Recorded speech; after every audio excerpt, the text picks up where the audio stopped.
What's up, everybody? Welcome to episode 94 of the Gridiron Podcast, the only podcast in the world that combines our two loves exclusively, because that's all we love in life. It's Formula One in football. It's the only podcast that has all the grid of Formula One and all the iron of American football. I am Sean Barie. If you didn't pick up on what I'm putting down here, we talk about Formula One and football on this podcast if you're new here. Joining me as always, the bald behemoth, holding down the fort in the land. It's our resident NFL.com talent writer, Nick Shook, and he sands the sleeve tonight.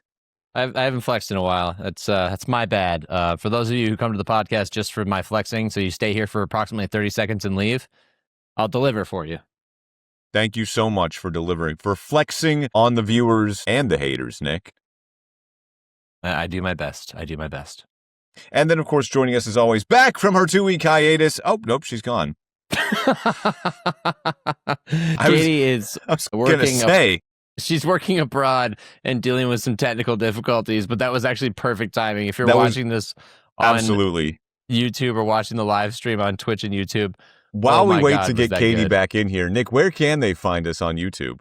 YouTube.com//@gridironpod and Twitch. You can find the show live streamed on my Twitch page at the Nick Shook. And you can also find us on TikTok at the.gridiron.podcast and on Instagram at gridironpod. That's just at gridironpod. You can also email us. Where, Nick? The Gridiron Podcast 3. That's the Gridiron Podcast 3. Damn those other two. at gmail.com. Yes, we're old school. We like the Gmail. Still waiting on Katie. It's a running joke here at the Gridiron Podcast because Katie's in Vancouver, right? She's house sitting in Vancouver. Anytime she does this and does the podcast from that location, she always tells us that she's working with a potato for internet. I don't know what it is about internet and, Vancouver, British Columbia, Canada, but I guess it's run by potatoes. Yeah, it's no Idaho, but... No. Closer than us. Look, the science experiment itself has worked at the science fair. It does not necessarily work with the podcast, but I'm sure she'll either return at some point or not at all. And we will proceed either way, either in her memory or with her here. Hold on. She just texted the group chat. I can't say the first word because this is a family show, but it rhymes with yuck. Sorry, I have no idea why it cut out. Restarting now. So Katie will be joining us momentarily, our Canadian queen. We've got a lot to get to in this week of the Gridiron Podcast because, Nick, we're coming off divisional round in the NFL, and we're starting to get livery reveals in the world of F1. Cars will be on track for testing very, very soon. We'll break it all down. Let's start in the NFL. Let's go through Saturday to Sunday because we're working our way up to Championship Sunday, the AFC Championship, which will feature the Denver Broncos hosting the New England Patriots, and the NFC Championship, which will feature the Seattle Seahawks hosting none other than the Los Angeles Rams. Take 3 for that one. Nick, start us off here on Saturday. Well, it's Saturday being the day in which we got a thrilling game and a not-so-thrilling game. Look, this is kind of what we anticipated, right? We got Bills at Broncos. This was the year that the Bills were supposed to not have anybody standing in their way. In their way, no Lamar Jackson and the Baltimore Ravens, no Patrick Mahomes and the Kansas City Chiefs, no Joe Burrow and the Cincinnati Bengals, and yet the Bills find a way to stub their toe again, lose in overtime. They turn the ball over 5 times. Josh Allen accounts for 4 of those, and an otherwise pretty strong game for him. Color me shocked. For not. Yes, that the Bills fell short again. What did we say, Sean, on this podcast weeks, if not months ago? What alert did we place the Bills under at that time? I believe you placed them under fraudulent alert. They were in the Bank of America fraud department because they appeared to be fraudulent.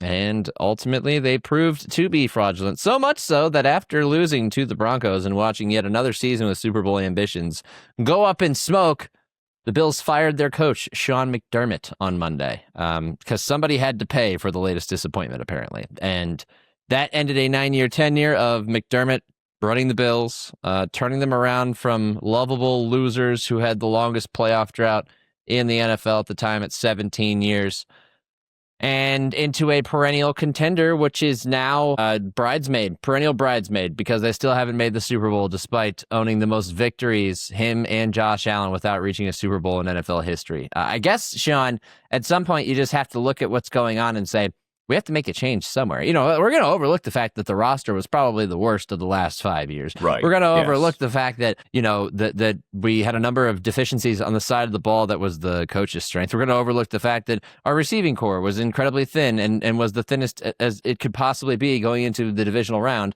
And we're just going to fire the coach and just say, all right, that enough, we'll solve it. It's not to say that he didn't deserve to be fired, but didn't necessarily make entire 100% sense. And we welcome Katie Caldwell back I've to been the show. broadcasting Katie, from hi. Vancouver for 3 weeks, and it's been fine until this exact moment. So you might have me for a while, and then you might not. So when I'm here, I'm here. I was going to say, we were telling the viewers and the listeners. You No, have a it's the potato camera, for an but I internet, just apparently. I took away the 4K camera. So now I'm filming from a potato, but hopefully it doesn't slow down the laptop. Technology is so fun on the road, you guys. I'm having a great time.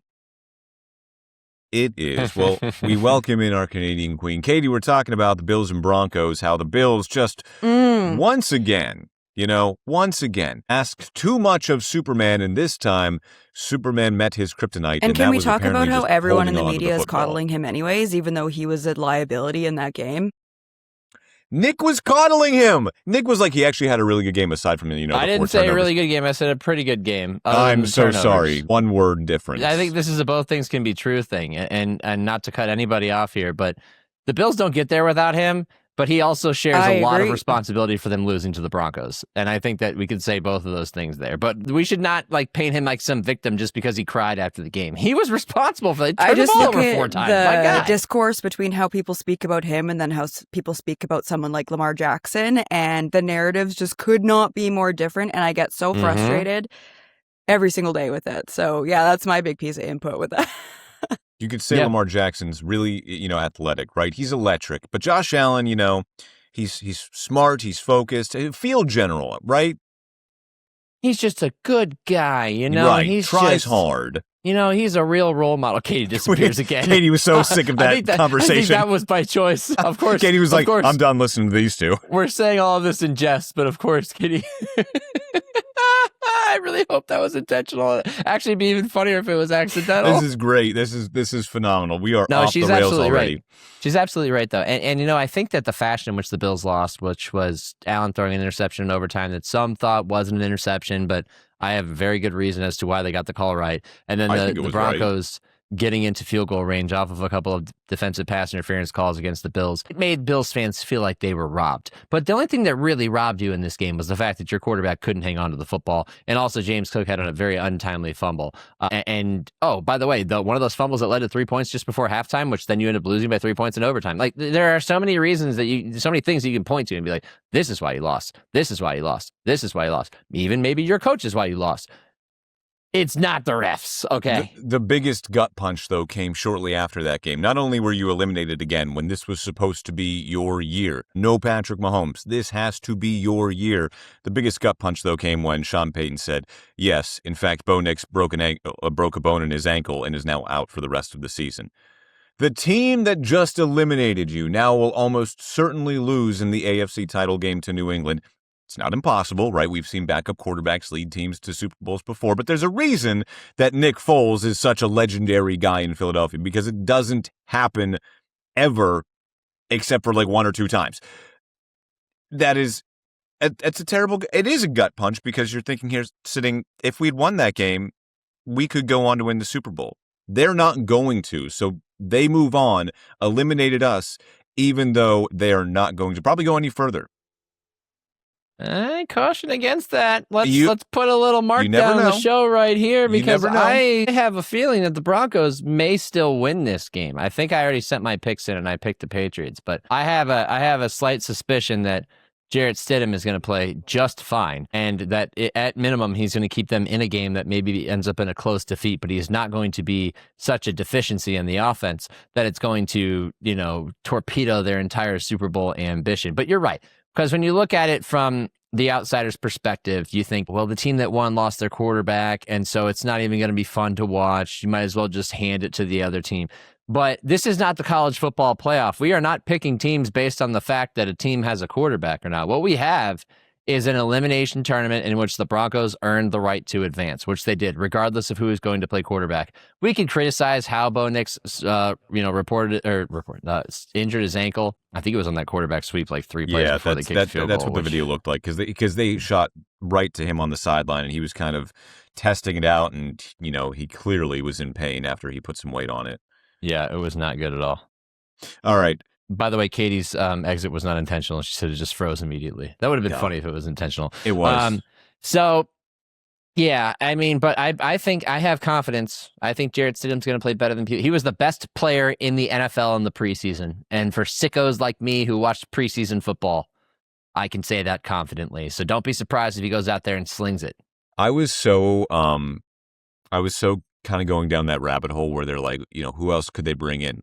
And according to NFL rules, if a quarterback ended the season already on a roster, you cannot go out and either sign them as a free agent or trade for them or bring them in. So no Phillip Rivers was coming in. No Aaron Rodgers was coming in. No one was coming in to save the Broncos.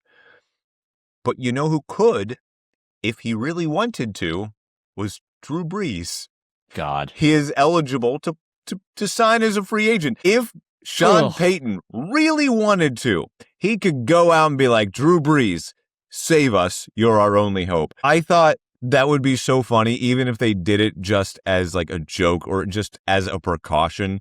But no, alas, they're not doing that. Jarrett Stidham going to start for the Broncos in the AFC title game on Sunday. Moving on to the other Saturday game, like you said, little bit of a stinker. I happened to be at a Seattle Seahawks bar here in Tampa, Florida, when that happened, and I hope Katie comes back soon because I would love to get her take because she is a Seahawks fan.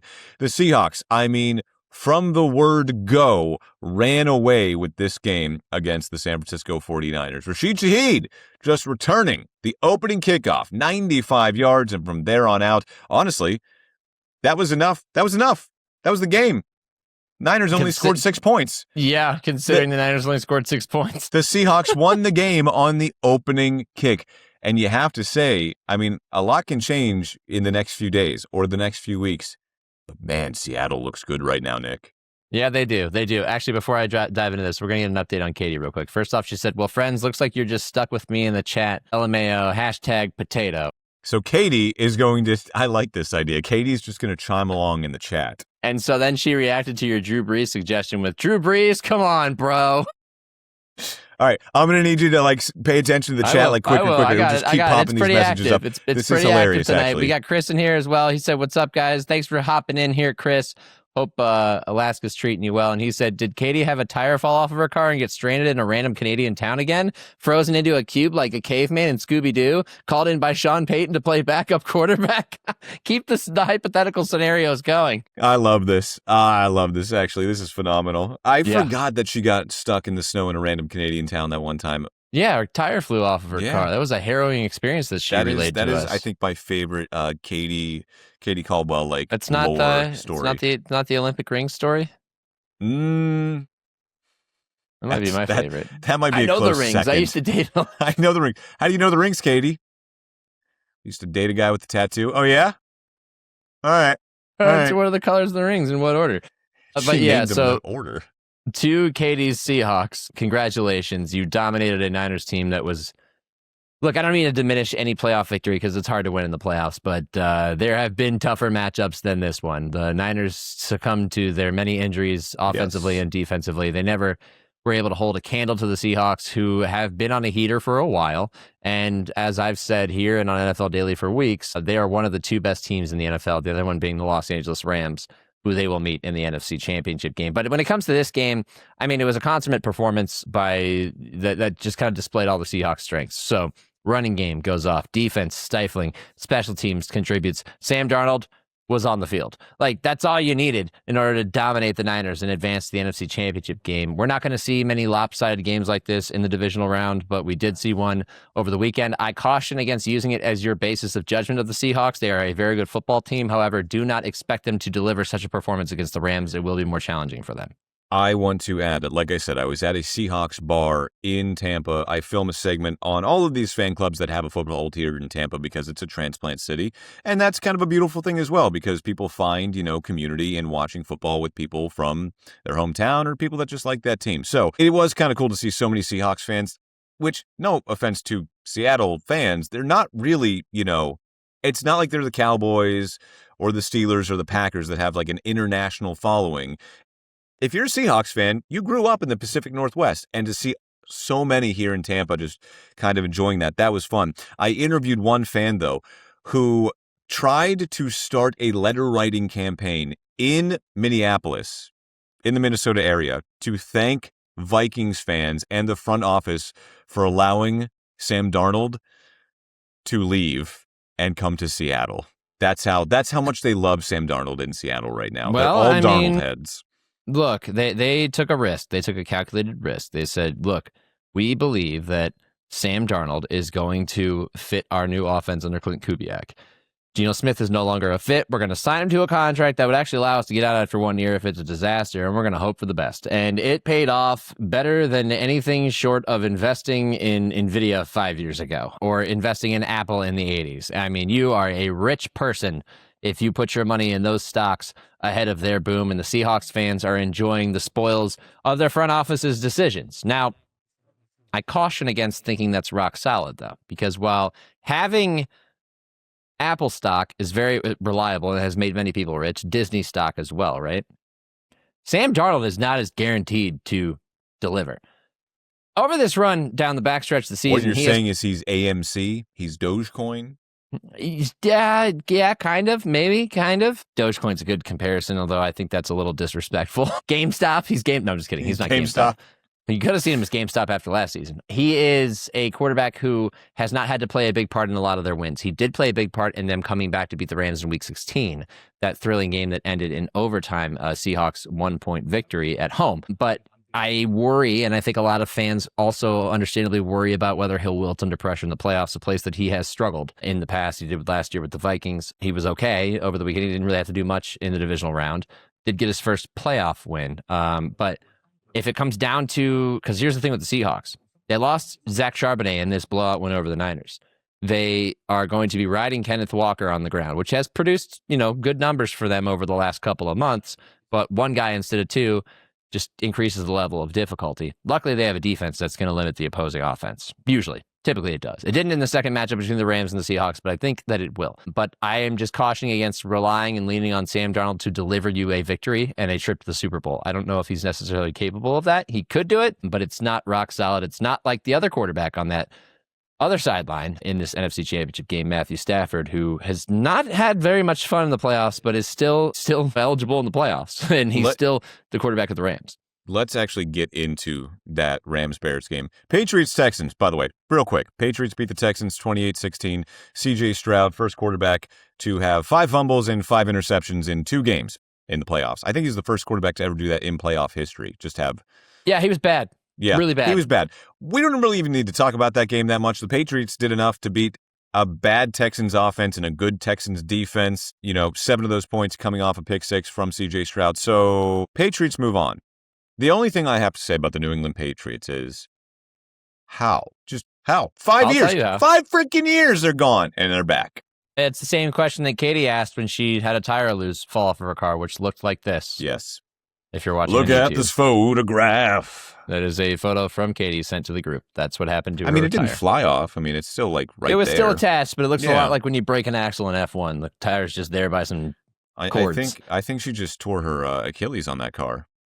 Perhaps. But yes, how? How did they get here so quickly? Because they drafted a quarterback who was capable of leading them. They made a smart hire at coach with Mike Vrabel, and they are getting the most out of a team that has been, reinforced with some young talent and some wise additions of veterans in the offseason. Sean's a big Robert Spillane guy. He's part of that defense. Spillane train. But you also go spend a bunch of money on Milton Williams, the defensive tackle he produces, alongside Christian Barmore, a guy that you drafted. Kayvon Chason, smart free agent signing who never did that much in Jacksonville, having a career year with the Patriots, drafted Christian Gonzalez, playing well, signed Carlton Davis. You can continue to go down the list. This is the story of them. Their defense is playing better than it has all season. Drake May is doing enough. He's making the big plays in key spots without being good from, through all 4 quarters. And they have also, I think, operated with the benefit of a home field advantage. That place Gillette Stadium has been nuts over the last 2 games that they've played there. They're so happy to be back in the playoffs. They're so happy to shove it in your face, Sean, when you say, how did you return to this stage within 5 years? And guess what? They don't have to explain themselves. They're just going to enjoy it the whole time. So how? That's how. And it feels weird because, like, I remember when I lived in LA when I was in my early 20s and I was flying back to LA and I'm watching Patriots Broncos in the AFC Championship game. And it's Peyton Manning versus Tom Brady. And now we got Patriots Broncos in the AFC Championship game. And I'm like, I was already bald then. Like, nothing has really changed. Maybe Time some wrinkles. is a flat circle. Yeah, what the hell, man? It really is. All right, also, so we have Patriots another comment in move the on. chat here. Sorry, not to cut you off, but No, you're Chris good. says, is Sean calling in from a supply closet with a single hanging light bulb? Interrogation room, Sean. All right. Here's the thing. All right. My roommate is a morning photog here at our station. So he goes to bed at like 5, 6 o'clock. So imagine this booming voice reverberating through our house. Okay. He can't have that. I would keep him up all night. So I am in an edit bay in our sports office. I mean, look, there's people out there. There's Mark Skoll Jr. What's up? Everyone say hi to Mark Skoll Jr. So, and BK's back there. The classic, what's up? What's up? So yes, I'm in an edit bay with padded walls, so I'm not intruding on anybody's sleepy time or anybody's work. Look, And as for the one light bulb, it's my camera light. Oh, nice. Well, at least you have that. Probably turn that down actually a little bit. Good. That's a good choice of lighting, considering you didn't have your ring light on you. If anybody is familiar, Sean, with paper-thin walls and the effects of it, I think it's you and I. Which points me to my next. Yes, you're right. We're gonna move right past that to Big B jumping in the chat and said Yes, the sir. Sean and Shook pod. Yeah, sure. We could say it's a Sean and Shook pod. So it's Katie's in the chat though, so not entirely. Katie's here. Which, by the way, Katie said Seahawks win the Super Bowl, but the Rams are a tougher test than either team in the AFC. Fair, which sets us up, Sean, for what you've been trying to transition to for the last 5 minutes. Bears, Rams. Yes, I almost said Packers because I'm an You idiot. almost did. I was like, no, That was the week they're out. prior. My brain's What? melted at this point. What a fourth quarter again. I was going to say what a game, but it really wasn't. What a fourth quarter again. Right? Rams break a 10-10 tie there with under 9 minutes to go. Back and forth they go. And then Caleb Williams. Actually, you know what? Hold on. Mark Skoll Jr. is a Bears fan. I'm going to get him in here. Oh, perfect. We're going to get some contributions. Mark Skoll Jr., I need you real quick because we're talking about your Bears. I would like to know. He's sauntering over. I know. Feel happy though, like, right? What was going through your mind that Caleb Williams touchdown to Cole Kmet? Go ahead, come here. I just yelled, "Oh my gosh!" I yelled, "Oh my gosh!" I couldn't believe that it happened. It happened again. I mean, he's the comeback kid. He does it all the time. He's the Iceman. That's what they call him. He's awesome. The Iceman cometh, but unfortunately, he does not goeth to the NFC title game. Aw. Thanks for having me in there to say this, Sean. I really appreciate it. It makes Thank me you. feel really good. Find him on what's your Twitter handle? Mark Skoll Jr. TV. Mark Skoll Jr. TV. Thank you, Mark Skoll Jr. TV. Thank you, Mark Skoll Jr. TV. Lanyard and all. This is, yeah. Find him on fox13.com as well. He's a great reporter. It was just, I didn't know what I was watching, and I honestly didn't see that touchdown because every time I go into our studio to do any kind of sports hit, weird stuff happens. Like we were talking about the Week 18 Steelers-Ravens games. The Zay Flowers touchdown and the Calvin Austin touchdown I missed while I was recording my 11 o'clock sports hit. This one, I think it was like the 10 o'clock sports hit.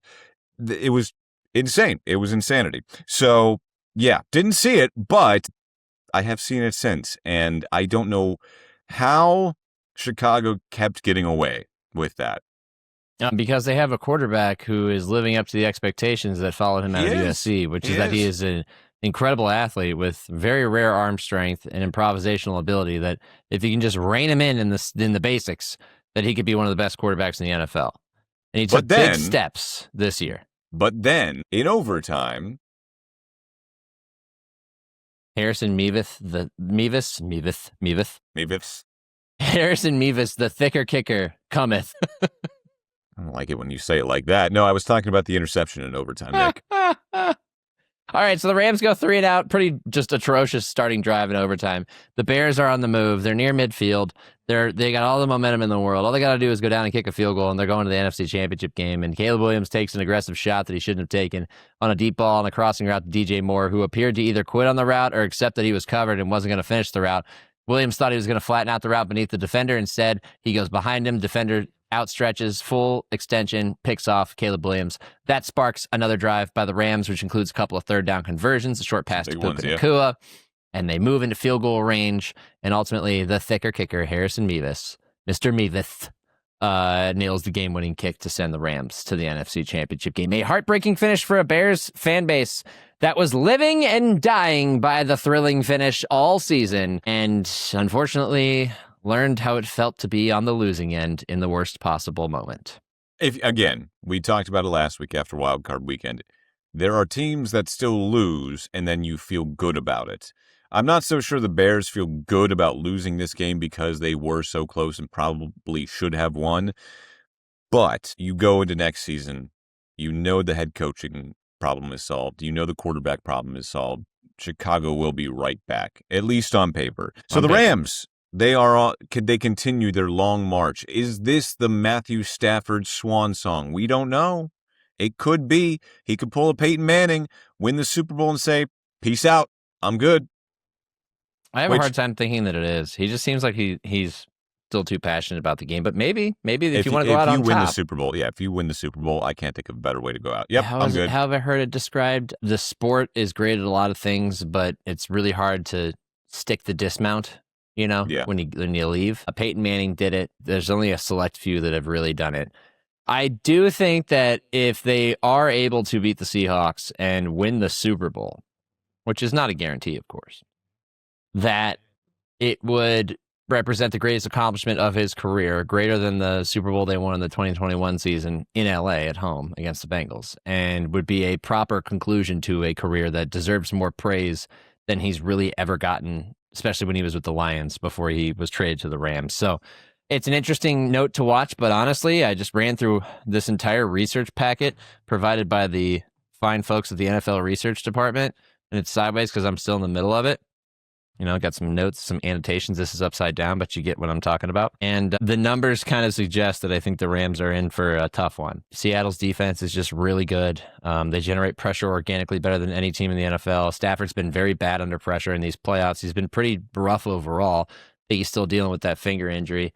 But he does have Devontae Adams and Puka Nacua and Kyron Williams and all those tight ends. So we'll see. It's a meeting of divisional rivals that split the season series and are meeting with a chance to go to the Super Bowl on the line. And that alone is captivating and fascinating enough for all of us to tune in, which we will. But this is why we have Nick Shook on the podcast, because he brings in the giant packets the NFL give him. I never print them out except for today, and luckily it was there as a prop, as I already read through it and red penned a lot of stuff in there. Red pens and highlighters, please. Katie has a comment in the chat.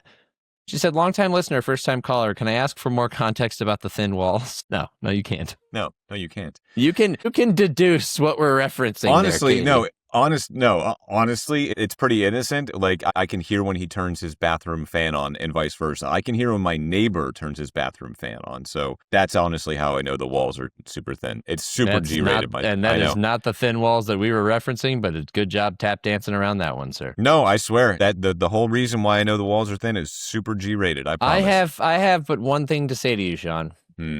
Morning, Sean.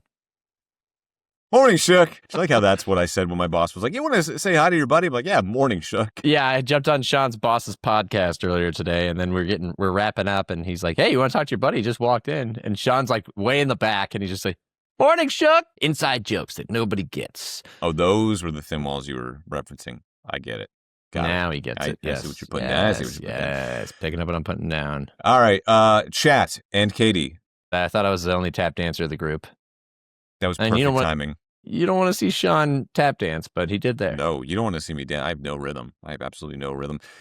God forbid a white boy get a little motion. Chat and Katie, let's predict the AFC and NFC Championship games. Starting with the AFC Championship games. Patriots on the road going against a Bo Nixless Denver Broncos. Nick? Okay, so I submitted my picks yesterday. I have since decided against my pick for the AFC Championship game. I had Patriots 25, Broncos 17. I'm going to go Broncos 24, Patriots 23. Jarrett Stidham, baby. Let's go. Stiddy. Shout out to Stiddy. All right. So Broncos over the Patriots. Broncos going to the Super Bowl. The Patriots right now are, Nick, cover your ears, a 5.5-point favorite on the road against the Denver Broncos. Almost a touchdown favorite over the Denver Broncos.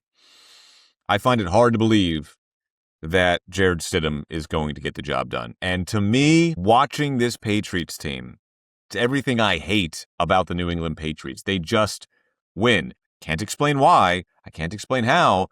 But they just win. I'm going to take the New England Patriots. I'll take 24 Patriots. Okay, well, Katie disputes that. She says Denver wins because of their defense, and Jarrett Stidham does just enough, baby. All right. This is interesting having Katie contribute from the chat. I do like it. It's like I'm on the field, and Katie's in like the 5th row, and she's just like got a megaphone. She's like, run duo! She's just holding up cue cards. Play action! Yeah. She's Run the damn ball, Bert! All right, NFC title game on the road in Seattle, 6:30, Sunday night. On Fox, Rams taking on the Seahawks. I'm just going to say it. Fly, Seahawks, fly. I know that's not the song. That's a bastardization. On the road to the Super Bowl. You got to score? Though. You got to score? It doesn't really work. I mean, it works phonetically, but syllable-wise. But let me see. Syllabically? Syllabically. What were the scores of the two games they played before? Let's see. They were vastly different, 1917 and 39-38, I think. Yeah. Sad that I know that. 38-37. 38-37. When they lost. And then, 21-19 when they won. Okay, I was close. So I'm going to split the difference there. I'm going to say 27-24 Seahawks. Okay, not far off of me. I had 26-22 Seahawks. I have some information here. It said something along the lines of the Rams are 2-0 in the playoffs all time versus the Seahawks. Their last meeting was 5 years ago, 2020 wild card. And it's only the second game in playoff history, and the second playoff game in NFL history between a team that won their previous playoff game by over 30 points versus a team whose last playoff game was an overtime win. And the team that won by 30 points, plus points, that was the Patriots, beat the Seahawks in the Super Bowl. That was the Marshawn Lynch, didn't hand it to him on the goal line Super Bowl. So there's your history. Thank you, Actually, Nick. a lot more than that. History lessons with Nick Shook. Yeah. Katie, chat, what are your picks? Well, I guess we're going to wait for them to contribute. But in the meantime, look, we got Chris in here. Chris says Seahawks by 16. And then followed up with, and now I'm going to go shower. Gross. As in, he feels gross that he chose the Seahawks. 16 is a lot. That's a lot. That is a large number. Crap. Katie's in here too. Seahawks win, but it will come down to a mistake/turnover. Take it right at the end with a short field. #Darnold Hive. Look, I think defense travels, and they don't even have to travel. Do you want the ball in Sam Darnold's hands at the end of the game? That's the problem. That's the problem. You do. I'm not saying he Smith can't and do it. Jigba. I'm just saying, like, game on the line. Do you, like, in your ideal scenario, you want to see, like, your team with the ball at the end, but do you want Sam Darnold to have the ball, game on the line? I wouldn't. No, I definitely wouldn't. That's like having Daniel Jones having the ball. That's unfair. But Giants Daniel Jones driving down the field late in the game and just knowing here comes the pick. It's coming soon enough. Like, I'm not saying Darnold will do that necessarily, but I wouldn't like to see that. Not after what Jared Verse and that front did to him in the playoffs last year. All right, I do want to move on to F1 here because we got to talk car liveries, but I do have one more thing I do want to talk about in the world of football because, Nick, when we talk about drama, normally we're talking about Formula One drama. That's why people love Formula One. There's a lot of tea, right? Man, there's some tea in the NFC South right now. If you didn't know, the Atlanta Falcons hired Kevin Stefanski, former Cleveland Browns head coach, as their next head coach. A good hire. A great hire. A great hire for that team. I've talked to Falcons fans I know, and they're excited about it, and I would be too. There's someone, however, who's not excited, or maybe he is excited about the prospect of seeing Kevin Stefanski in Atlanta, and that would be Stefanski's former quarterback in Cleveland, current Buccaneers quarterback, Baker Mayfield. Do you want to pull up the tweet for me, Nick? Our former early season favorite to win MVP. That definitely didn't pay off in the end. That did not. I mean, at least even like 3 or 4 weeks into the season, he was probably the favorite to win MVP, along with Emeka Ibuka, the favorite to win Rookie of the Year. Neither really panned out like that. So I will Baker pull up the Mayfield, tweet. as Nick pulls up the tweet, someone tweeted Falcons Kevin Stefanski. There we go. Up almost. That's the whole webpage. I'll just read it. Falcons Kevin Stefanski had a dumpster fire at quarterback in Cleveland. Baker Mayfield and Deshaun Watson failed, which started a chain reaction to 11 other starters. Baker Mayfield, by the way, Baker Mayfield wasn't even tagged or added in this tweet. I like the context that Twitter added. Hold on, I'll read that next. Hold on. So Baker Mayfield, not even tagged, not even like in that tweet, found it, quote tweeted it, and said, "Failed is quite the reach, pal." He hit him with the pal. Still waiting on a text/call from him after I got shipped off like a piece of garbage. Can't wait to see you twice a year, coach. The T is scolding. And then the readers added, under Stefanski 2020 to 2025, the Browns had 13 starting QBs. Baker Mayfield, however, led them to an 11-5 record in 2020, their first playoff berth. Since 2002. And first win, John, don't skip over that, since 1994, because who did they beat? I didn't see it in my, okay. They beat the Pittsburgh Steelers. Injuries. They did beat the Pittsburgh Steelers. So I honestly, look, it's giving a bit of a crybaby, a little bit. What? It wasn't a little bit. No, he set the record straight. Wow. He wasn't tagged. Baker here. Wasn't tweeted. Like he, can't wait to see it twice a year, coach. It's like, all right. So Baker Mayfield clearly has been known to, hold on to the past. Is he holding on to it a little bit too much here? He's remade himself. He's $100 million man now. But now that Stefanski's in the NFC South, all of those old emotions, they pop up. I'm so glad you took this side of the argument, because if you know anything about me, it's that people like to call me names online all the time. It's a favorite segment on this show, Mean Tweets with Nick Shook. And let me tell you, I got an interesting one about a week ago, and I'm trying to find it right now. Nick, this is not about you. This is about Baker and Kevin. Yes, but I can relate to Baker because he's got somebody on the internet alleging that he was a dumpster fire at quarterback when he wasn't, and he's setting the record straight. He is reaching out to make sure that he says his piece, his 2 cents about the way his tenure in Cleveland ended, which he's never quite really elaborated on other than stuff like this. And he was happy to chime in on this matter by saying that he was still waiting on a text/call from Kevin Stefanski after he got shipped off like a piece of garbage, a.k.a. screw you, Kevin. I don't appreciate the way that you got rid of me, right? So I'm right there and can relate with you because I understand when people take shots at you online and you feel the urge to clap back. For some reason, it took until divisional round weekend for me to clap back, but I had somebody come after me 5 days ago that said, starting with Herbert, here's the definition of clickbait, or maybe throwing darts at names and publishing the results. And I said, gee, I wish it were that easy. It would have saved me the immense amount of time I've spent watching every play of every game, every week, for every NFL team over the last 5 months. Period. End of statement. Nobody said anything back. People liked it because that's what you do to haters online. And I'm not saying D. Orlando Ledbetter's a hater because he's not. He's a great journalist, a longtime reporter in Atlanta. But that's what you do when there's a sentiment of criticism that is inaccurate against you. You clap back, baby. Thank you. Thank you. 2 claps. This is going to make for great content next season too. It is going to be standing room only inside the Buccaneers facility when Baker Mayfield gives his Wednesday press conference. Falcons week. Katie said, "Nah, I love that petty shit." Talk, Baker. It's fun when he does this because he does it so often. Like this year, leading up to the Jets, he was talking about Steve Wilkes, who was with the Jets this year, and he's like, he got rid of me in Carolina. And after people did some digging, they're like, it actually wasn't him that got rid of you, but I mean, he was a coach. He wasn't the GM. Yeah. Yeah, like it wasn't really him that got rid of you. Yeah, but you know what? Right. How many times do we glorify a player who's like, I kept a list of every player at my position who was drafted over me, and I can tell you all of them in order. I think Amon-Ra St. Brown does that. Oh, it's so cool. He's so fiery. He's such a competitor. Let's treat it with the same approach here, the same level of judgment. Let Baker be petty, bitter, vengeful Baker. It's the best version of him. It is the best version. When he gets that look in his eye, man, on the field, you're right, that is the best version of him. At least it gives us something to talk about, and will give us something to talk about anytime the Falcons and the Bucs play each other, with Baker Mayfield under center and Kevin Stefanski on the sidelines. All right, let's officially shift gears to the world of Formula One.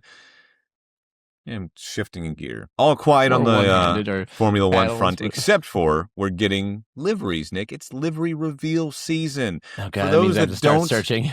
Yes, you do have to start searching. I'll try to vamp while you search for the 3 cars, that being V-Carb, Red Bull, and Haas, as you try to find these. Is this vamping working? I hope it's working. If you don't know what a livery is, it's the paint scheme. That's what they call paint schemes on cars these days. So we have a bunch of pomp and circumstance surrounding livery reveals. It's a lot to do about nothing usually, because guess what? The Ferrari is going to be red.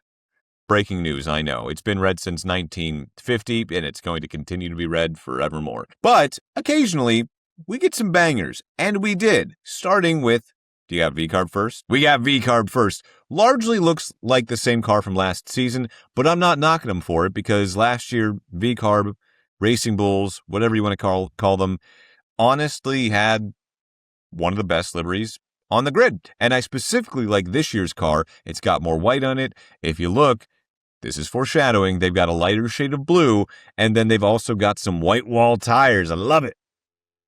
Oh, I forgot about the white wall tires. I knew there was something different that wasn't hitting with me right away. Now, white wall being the inside of the tire, because then you have the marking. The rims, excuse me. Yeah, you get the marking on the outside, which indicates the composition of the tire. Soft, medium, hard, that sort of thing. Intermediate, full wet.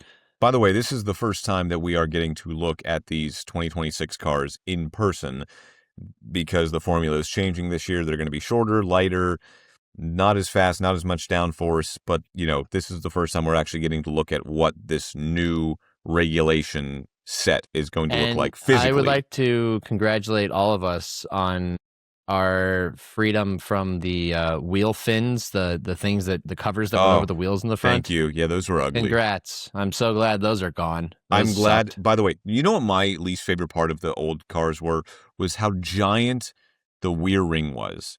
It looked like a whale tail, if I'm being honest, because it fanned out. That's No, one seriously. way to describe it. It's the best way to describe it. It just looked like it fanned out, and it was so big. Anytime you got like a frontal view of the car, it just looked like it was imposing. These rear wings, a lot smaller. They look like the old ones that are more square, and I like it. It looks more like a race car to me, and less like some sort of mad scientist formula. Yeah, it's not like the car is that much shorter. I think it's only like centimeters shorter, but like the difference itself, it feels like the car is downsized and looks more like a race car from like the F1 of the late 2000s, early 2010s than the gigantic cars that we ended up seeing over the last decade. And I think that's a welcome change. So I agree entirely with you. And I'm totally killing time to try to find a full shot of there it is. Thank God. Took long enough. Because the next car we're going to show is none other than V-Carb's senior team. Red We know Bull them Racing. as RBR with Oracle in front right now. At one point it was Aston Martin before they became still their own vamping. team. And yes, I am. And here we go. Shocking. There we The go. Red Bull is blue with a Red Bull on it, but it's a different shade of blue. What did I say last week? I said I think they're going to change it up finally. I just had a feeling. And what do you know? Ford's arrival as their engine provider. Bang. You know what? I never got the whole reason why Red Bull was like so navy. Their cars have been navy for the last decade. If you look at a Red Bull can, it's like royal blue. It's royal blue and silver. Be royal blue and silver. That's your color scheme. It's cool. Well, now they're both. Now they're both. We've gotten the best of both worlds, and I must say, especially under the lights, that's a sexy looking car. And all they did was change the shade of blue. It's essentially the same car we've had for the last decade, but they just changed the shade of blue. And not even entirely. There's still that navy base, but then there's the royal blue on top of it, which evokes the addition of Ford to the team and creates a just sparkling, beautiful livery on this car. It is weird seeing the Ford logo on a Formula One car again. It's been a long time. It has, but you know what? I'm a fan of Ford racing, and I'm a fan of this color scheme, and I'm a fan of Red Bull changing their number font too, to again the 3 with the negative space upside down, number 1. By the way, do you know who just joined Ford Racing? Who? Logan Sargent. Which means, I suppose, if they ever needed someone in a pinch. Is that because he's American and because Ford's an American company? No, he joined their endurance cars. He joined WEC and IMSA, so he's going to be racing their endurance cars and stuff like that. But he is someone that has Formula One experience, and it is possible They might be like, hey, Isaac got sick and we're going to move you into the car for 1 weekend. It's possible. Ford could be like, hey, it's our guy. Put him in. Perhaps. They kept Yuki for so long because he was a Honda guy. Let's see. What was the next one we have? And then the next one is Haas. Haas, traditionally. No, we have another one, don't we? We have 4. I thought it was just Haas. Oh, and Audi. Right. We got that new name Forgot team. about Audi. Wait, let's do Audi last. Do Haas next. Because Haas has always had some version of a black and red car with white mixed in. And this time I think they did something really nice. And they went pretty much all white. But it works in a really, really nice way because the red pops on it. It's going to stand out well. These cars, by the way, is such a contrast from a couple of years ago when the rule, by the way, is 55% of the car has to be painted. A couple of years ago, we had so many cars that were 45% carbon fiber black. And now it appears we are once again getting color back under the grid in Formula 1. Why was it 45% or more carbon black? Because it was a weight issue.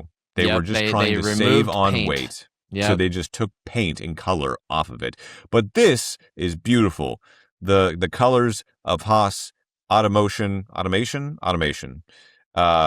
Red, white, black. It's a white car. You got Haas in black. You got red sponsors on there. I think that's a sexy looking car. That is going to be up there for one of the best looking liveries on the grid this year. They have a new title sponsor, TGR, and I don't know who TGR is, but it's better than MoneyGram, so that's already an upgrade. And yeah, this is the best Haas livery I think we've seen perhaps ever. Since Rich Energy, even though Rich Energy ended up being a front and not a real company. Whoops. If you don't know that story, go back and watch it. Oof, a good livery, not a good partnership. I love this livery. And then last but certainly not least, one of the newest teams on the grid, Audi, which is, of course, a German giant in the racing and car manufacturing world. And it's okay. For a second, I thought it was McLaren. Dude, when I saw pictures of this, I'm like, no way, McLaren went back to the chrome livery. That's awesome. Oh, wait, that's Audi. Nope, just silver, and that's actually like kind of red, apparently. Yeah, and what's with the yellow? It looks orange. I think it's the flash of the camera flash. Like I don't think it's actually like see how it looks orange. Okay, it's orange. Yeah. So basically, this really But I think it's supposed to be red. I think so. Yeah, because you ever have that crayon that's like orange red?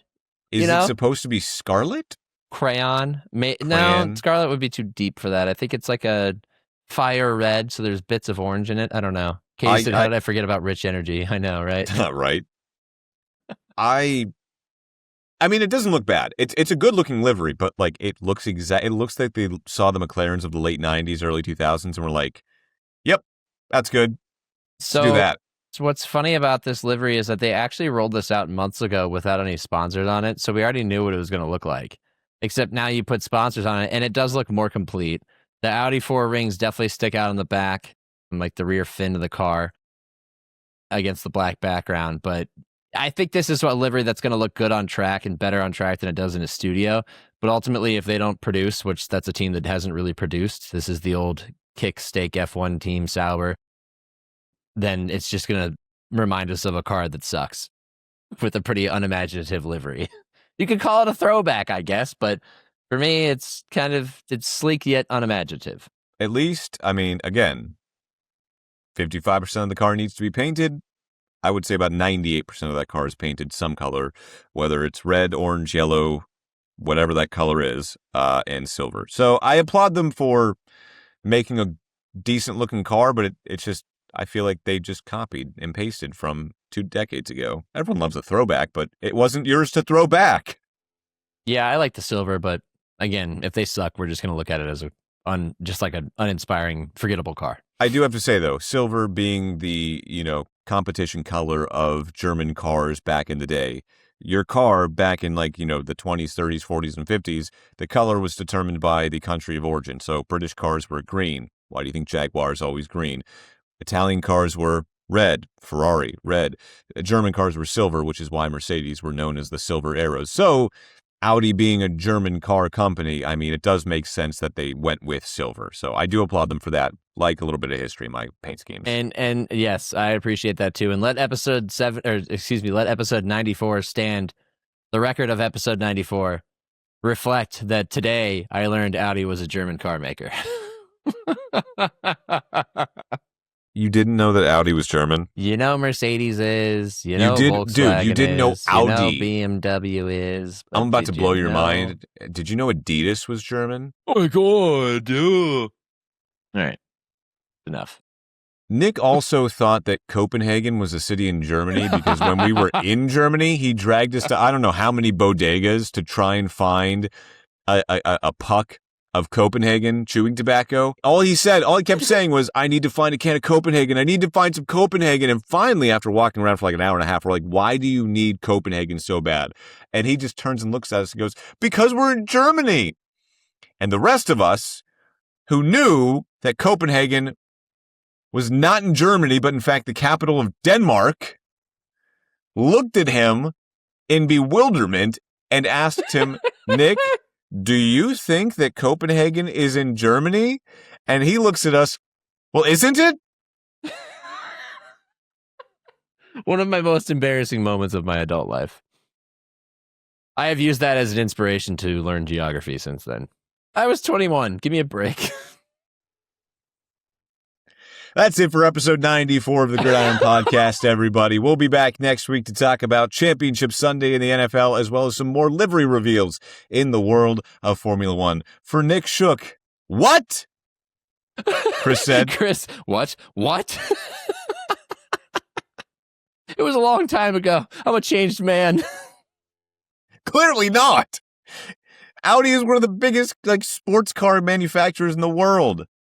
Yeah, like I said, I knew all the other ones. I just didn't make the connection. But I Googled it right before you said it, and I was like, oh. Okay, where's sense. Bugatti from? Let's not do this. Let's end the show. This has been episode 94 of the Gridiron Ace Podcast. For Nick Shook and the not absent Katie Caldwell, but in the chat Katie Caldwell, I'm Sean Barie. Thank you so much for joining us. As always, please follow us on Instagram at The Gridiron Pod, on TikTok at the.gridiron.podcast. You can email us at thegridironpodcast3, that's The Gridiron Podcast number 3, damn those other two, at gmail.com. And where are we on YouTube, Nick? YouTube.com/@gridironpod. He's Nick Shook. I'm Sean Barie. She's Katie Caldwell in the chat. We'll see you next week for episode 95. I woke up in a new Bugatti. Good night, Canada.